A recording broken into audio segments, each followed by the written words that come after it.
ছিল। ফুটো থাকলে কত আনন্দ হতো, কত মজা করতাম আমরা সবাই মিলে। এখন আর ফুটোও নেই, আর সব কেমন যেন ঝিমিয়ে গেছে। ও যে সেই 1 বছর আগে রাগ করে কোথায় চলে গেল, আমাদেরকে তো একবার বলেও গেল না। কোথায় আছে, কেমন আছে, তাও তো জানি না।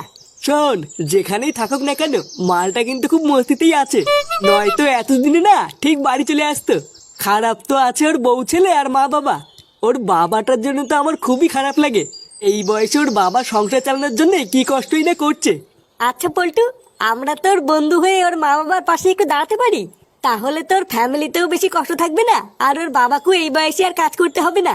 হ্যাঁ, কথাটা তুই একদম খারাপ বলিসনি। আর তাছাড়াও হঠাৎ করে ফুটো চলে যাওয়ার পর ওর মা বাবাও মনে হয় খুব শোকে আছে।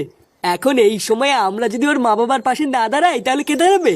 পল্টুদা, চলো আমরা ফুটুদের বাড়িতে গিয়ে ওর মা বাবার খোঁজ নিয়ে আসি, ওদের কি সুবিধা অসুবিধা সব জেনে আসি, পরে নয় এক টাইমে গিয়ে দিয়ে আসবো। ঠিকই বলেছিস, চ সবাই মিলে গিয়ে দেখে আসি।